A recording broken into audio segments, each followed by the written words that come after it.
मुक्ता आता तो ब्लाऊज काढण्याचा प्रयत्न करत असते, तर सागरला असं वाटत असतं की मुक्ता त्याला काहीतरी करते, त्यामुळे आता सागर गोलगोल फिरत असतो आणि मुक्ता त्याच्या भोवती गोलगोल फिरत असते. सर्वांना समजलेलं असतं की सागरच्या पॅन्टला मुक्ताचा ब्लाऊज अडकलाय, त्यामुळे लकी काय हा चान्स सोडत नाही आणि लकी तो व्हिडिओ शूटिंग करून घेत असतो.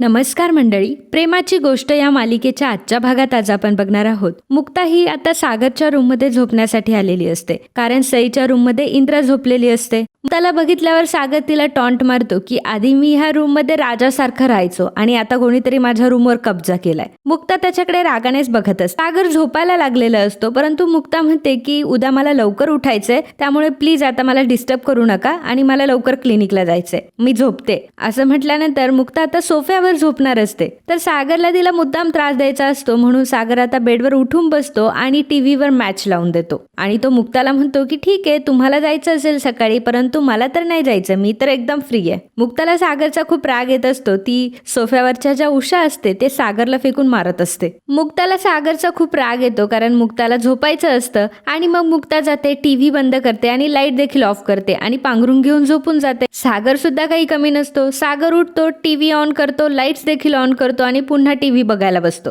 मुक्ता आता उठते, रागाने सागरकडे बघत असते आणि सागरला म्हणते की तुम्ही हे सर्व मुद्दाम करताय ना? अहो, तुम्हाला समजतंय का, उद्या सकाळी मला क्लिनिकला जायचं. उद्या रूट कॅनलची माझी एक अपॉइंटमेंट आहे आणि खूप गरजेची आहे मला ती अटेंड करणं. प्लीज मला झोपू द्यात ना, आणि हा इडियट बॉक्स आधी बंद करा. तर सागर म्हणतो की एक मिनिट, पहिल्यांदा तुम्ही ज्याला इडियट बॉक्स म्हणतात ना, लोक असं म्हणतात की तो इडियट बॉक्स ना तो बायकोपेक्षा बरा असतो, कारण तो केव्हाही बंद करता येतो. तुमचं तोंड तर मी केव्हाही बंद नाही करू शकत, कारण तुमच्या तोंडाला रिमोट नाहीये. सागरने पुन्हा मॅच लावलेली असते, तेही खूप मोठ्या आवाजात. मुक्ताला इरिटेट होत असतं. मुक्ता बर्ड्स घालते, परंतु तरीही तिला आवाज येत असतो. ती सागरला म्हणत असते की तुम्ही टीव्ही बंद करा हा, नाहीतर मी मम्मींना जाऊन सांगेल. तेव्हा सागर म्हणतो की आता कोण बसलंय शाळेच्या बाकावर आईला जाऊन सांगायला? म्हणते की अहो, तुम्हाला समजतंय का, मी माणूस आहे आणि मला गरज आहे आता झोपेची. सागर म्हणतो की ज्याला गरज असते ना त्याला अक्कल नसते, आणि झोपायचं असेल तर माणूस कुठेही झोपू शकतो. झोपायचं असेल तर इथं झोपा, खाली नाही तर बाहेर झोपा, कुठेही झोपा, मला नका सांगू. तर मंडळी, माझी तुम्हाला एक कळकळीची विनंती आहे की तुम्ही चॅनलवर आमचे व्हिडिओ तर रोज बघता, परंतु चॅनलला सबस्क्राईब करत नाही. त्यामुळे प्लीज माझी तुम्हाला विनंती आहे की जर तुम्ही चॅनलवर नवीन असाल तर प्लीज लगेच आपल्या चॅनलला सबस्क्राईब करा.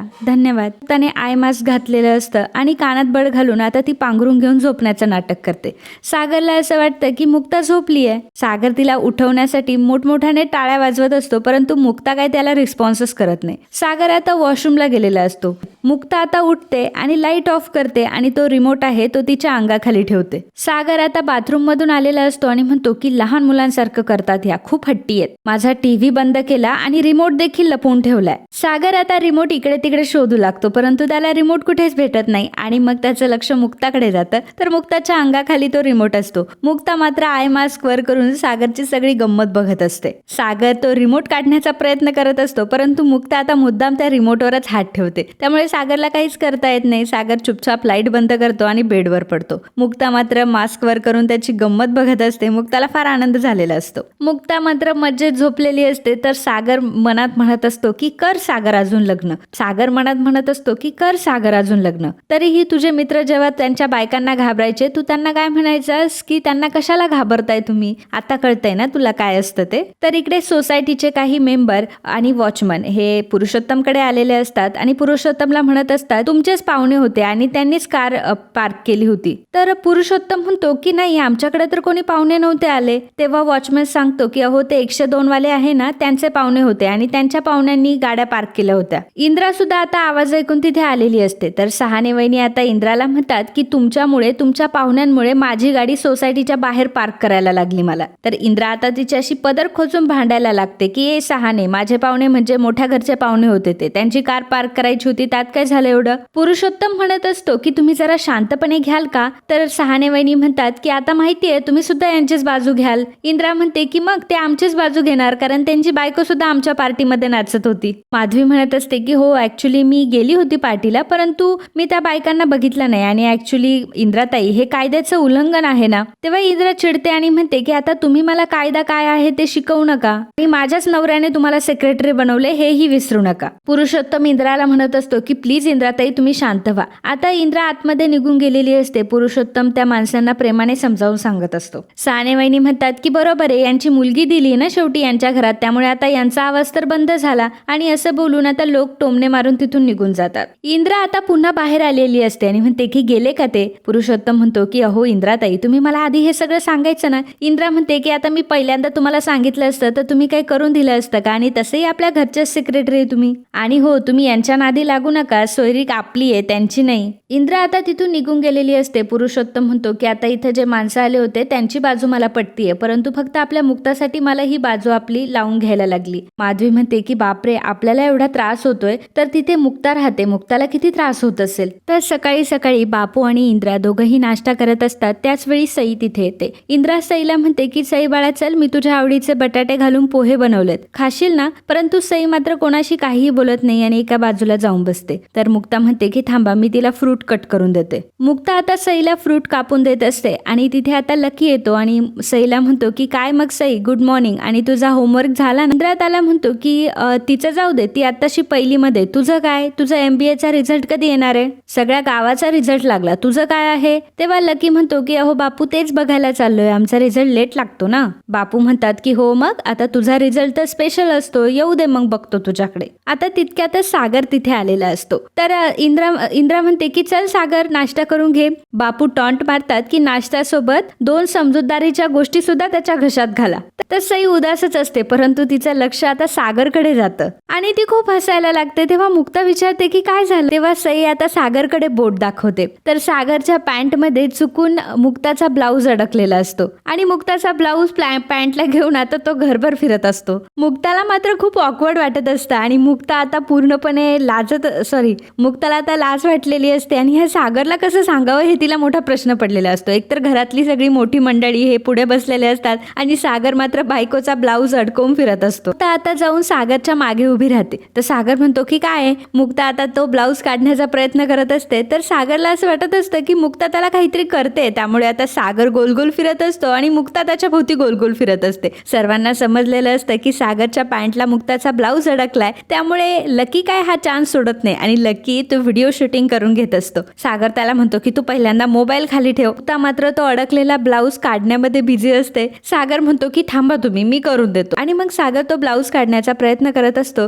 तेव्हा आता स्वाती त्याला टॉन्ट मारते की काय भाई, तुला ब्लाऊज पण काढता येत नाही. आणि लकीला स्वाती म्हणत त्याला नाईटी वगैरे काही नको आणि आता बघ हे काय चाललंय ते. तर मुक्ता आता जोरजोरात तो ब्लाऊज खेचत असते. तेव्हा इंद्रा म्हणते की त्याची पॅन्ट खेचू नको, नाही तर त्याची 7,000ची पॅन्ट जाईल. मुक्ता मात्र रागाने त्यांच्याकडे बघत असते. स्वाती आता चिडवत म्हणत असते की काय रे भाई, रात्री तुम्ही काय करता, त्याचा डेमो आम्हाला सकाळी कशाला देता. आणि काय ग मुक्ता, आता तर तुझे कपडे सुद्धा त्याचा पिछा सोडत नाहीये. मुक्ता तो अडकलेला ब्लाऊज काढण्याचा प्रयत्न करत असते. पण सागर मुक्ताला म्हणतो की तुम्ही लांब राहा बरं, मीच काढतो. आणि मग शेवटी आता सागरने तो ब्लाऊज काढून मुक्ताच्या हातात दिलेला असतो आणि सर्वजण मात्र खूप हसत असतात. तेव्हा आता सागर चिडतो आणि म्हणतो की बस झाला हा फाजीलपणा, तुला कॉलेजला जायचं नाहीये का. बघावं तेव्हा घरी बसलेला असतो आणि यावेळी जर नापास झाला ना तर बघ, ऑफिसमध्ये दिवसभर टेबल पुसायला ठेवेल तुला. इंद्रा म्हणते की सागर, अरे एवढं चिडायला काय झालंय. तर स्वाती मात्र हसतच असते. स्वातीची हसणं काही थांबत नसतं. स्वाती म्हणत असते की काय दादूस, तू आता ब्लाऊज अडकवून फिरणार आणि आम्ही काय हसायचं पण नाहीये का. स्वाती मोठमोठ्याने हसत असते. तेव्हा सागर म्हणतो की गप्प बस तू,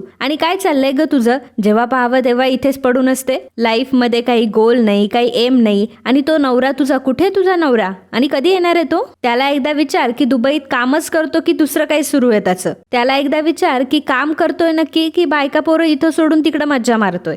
सर्वांना आता मोठा धक्का बसलेला असतो, कारण सागरचं वागणं हे खूपच विचित्र होत चाललेलं असतं आणि तो स्वातीला ह्या भाषेत बोललेला असतो. तेव्हा मुक्ता म्हणते की अहो सागर, काय बोलताय तुम्ही हे. तेव्हा सागर म्हणतो की तुम्ही तर बोलूच नका, आणि तुम्हाला सांगितलं होतं ना की माझ्या रूमवर तुम्ही कब्जा करायचा नाही, आणि तुमचं जे हे सामान आहे ना ते स्वतःच्या बापाच्या इथे नेऊन ठेवा. इंद्रा आता सागरला म्हणत असते की सागर, काय डोक्यावर वगैरे पडलायस का तू, एवढा काय बोलतोय. सागर म्हणतो की हे बघा, माझं डोकं ठिकाण्यावर नाहीये, उगाच माझ्या वाटेला जाऊ नका. इंद्रा म्हणत असते की अरे सागर, तू नाश्ता तरी करून जा. सागर म्हणतो की खाईल मी ऑफिसमध्ये काहीतरी. सागर आता तिथून निघालेला असतो. तर मुक्ताने जे फ्रूट कट करून सईला दिलेले असतात त्यातले एक फ्रूट आता सई सागरला देते. तर सागर आता सईकडे बघत असतो. मुक्ता म्हणत असते की बघ सागर, तू प्रत्येक वेळी ह्या मुलीला हाडतूस करत असतो आणि त्या मुलीला बघ तुझी किती काळजी आहे. तिच्याशी जरा प्रेमाने बोल, प्रेमाने वाग. हे बघ, आज तू ऑफिसला लेट जायचं आणि तिला पहिला पहिल्यांदा शाळेत सोडून यायचं. तेव्हा सागर म्हणतो की ती रोज जशी जाते तशी जाईल, मला अजूनही महत्वाची काम आहे असं म्हणून आता सागर तिथून निघून गेलेला असतो.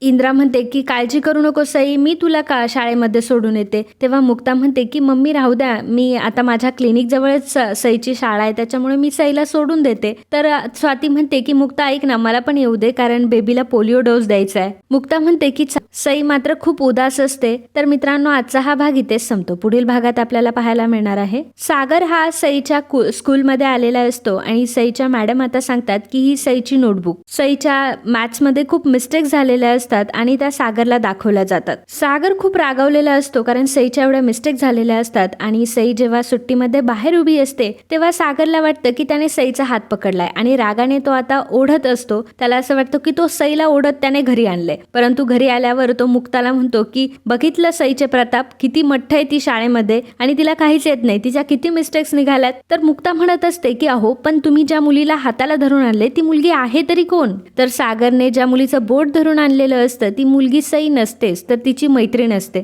तर मित्रांनो, आजचा हा भाग इथेच संपतो. प्रेमाची गोष्ट या मालिकेचे डेली अपडेट बघण्यासाठी आत्ताच आपल्या चॅनलला सबस्क्राईब करा आणि हा व्हिडिओ आवडला असेल तर व्हिडिओला लाईक आणि कमेंट करायला अजिबात विसरू नका.